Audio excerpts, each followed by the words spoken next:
Nabala tayo nitong bubuyog na to. Lalaban na dapat tayo eh. Grabe ang galaw ng camera natin. Wala tayo mapatungan na maganda. Pasmado ng kamay.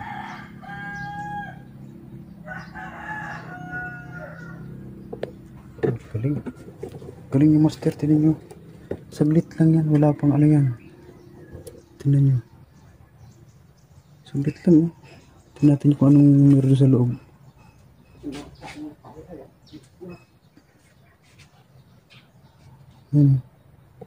Tinan natin bumalik. Tinan natin. Ayun mga master. Maliit lang siya nabubuyog. Parang ano lang, kasing laki lang ng, kasing liit lang ng tingting. Di pala kasing laki, kasing maliit nga, di ba? Yan siya. Lapit.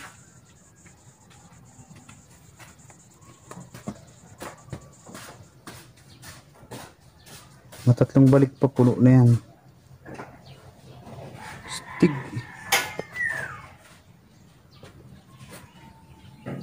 Stig master.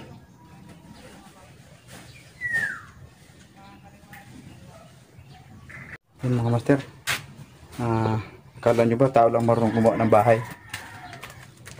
Ngayon mayroon akong naaktuhan ngayon, bubuyog.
master, matatapos na yung bahay niya.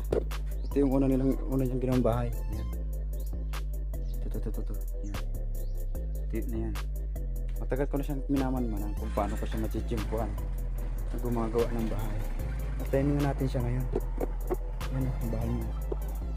Yan. Lalabasan na tayo. Prepare na yung labahan natin.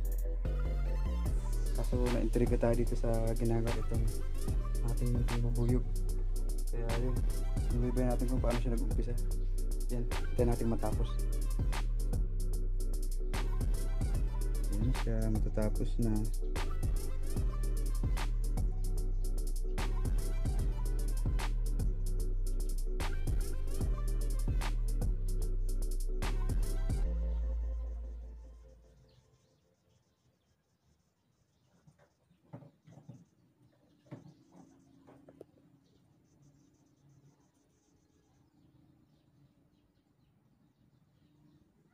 So yun mga master, ang naobserbahan ko sa kanya, kapag ganyan may butas na siyang ganyan na iiwan, hindi niya agad tinatakpan yan.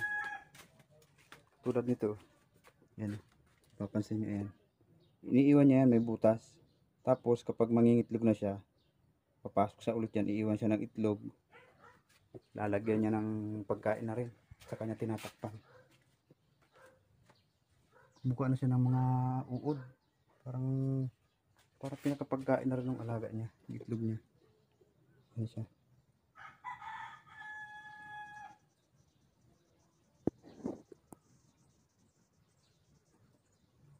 Yan siya, busy siya sa loob.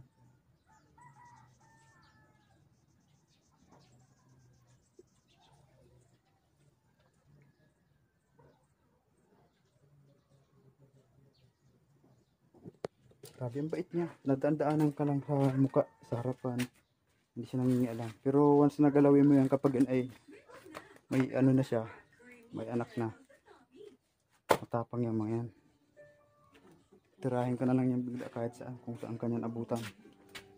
Mga master, isang sulyap pa. At tayo ay magsusundo pa sa ating estudyante.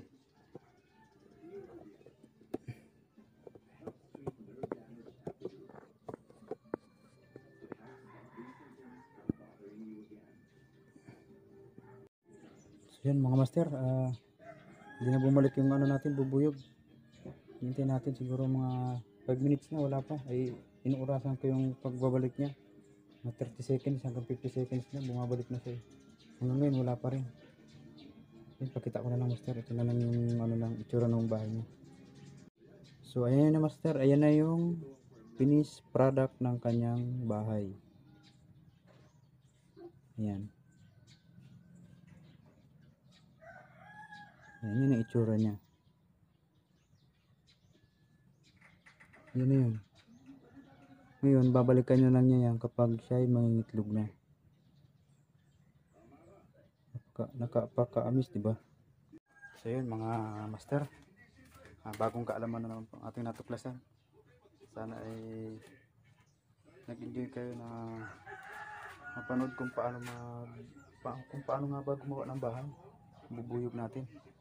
Ayan, ito yung ginawa niyang bahay. Meron pa dito. Ayan. At saka yung inabaw natin kanina. Ayan. So mga master, hanggang dito na lang.